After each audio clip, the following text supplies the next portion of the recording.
Hello, good afternoon. Dirita karon sa amo ang sagingan, mani mo ang intercrop saging o kakao nga among gipamutol. Tanawan nato.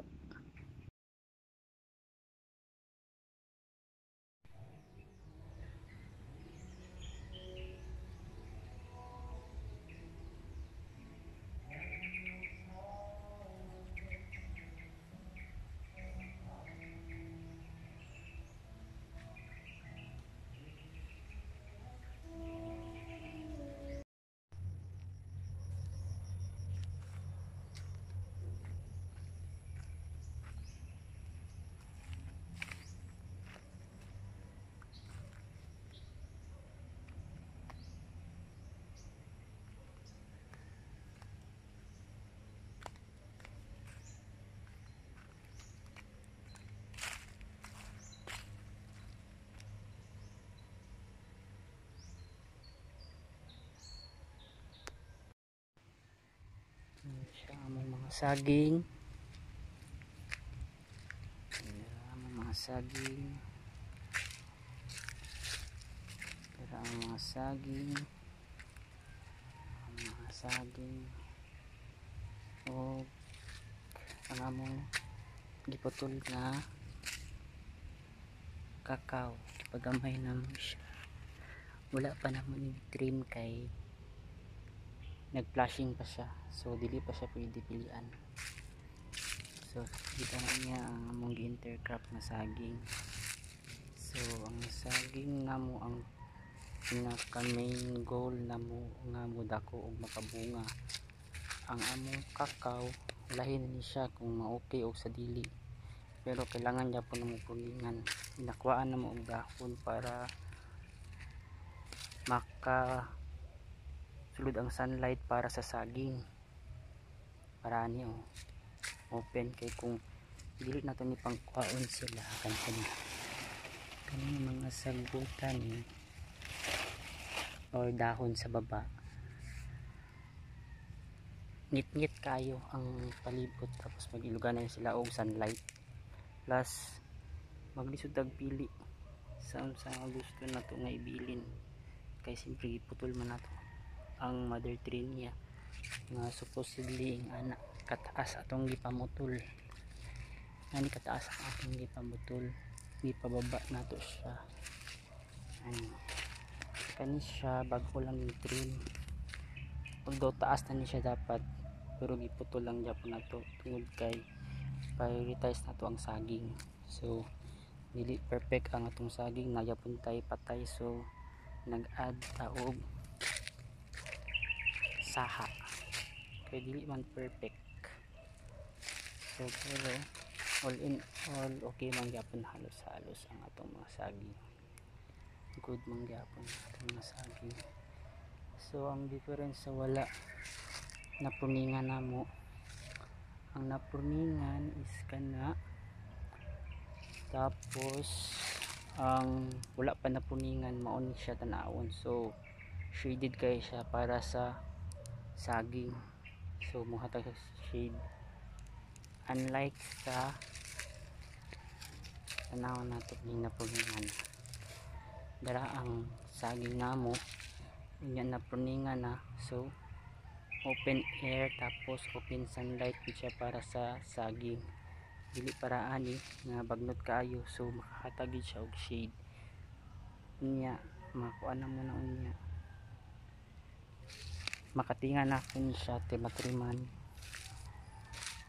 muhayag na siya, so makatabang siya diri. Kaya ang purpose is pabungahon ang saging,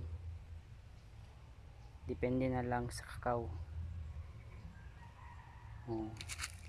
Hindi sa kakao. So kung mamunga ang saging nga okay ang formation sa kakao, mabunga ang kakao, mas okay. Kay kung ang saging taas pa og lifespan, mas i-priority namo ang saging. Paraan kani among area sa saging, hapit na mahurot ang first generation, second generation na. So dagko na mong second generation dira, dili lang klaro para kanyo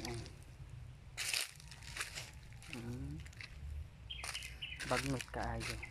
So di ni makita ang saging sa likod, pero kung atong i-close up na di ang saging dia, so para mahayagan siya, makakita siya sunlight plus air, kailangan mo siyang puningan na mapareha atong isang open. So although experiment ni nako, experiment rin siya, pero para sa ako good ni, dili ni siya ingon nga by the book nga ano siya nga style nga pag pruning. Tutuyo ni siya pruning para dili ka pasaka, tungod kay ang priority is ang saging.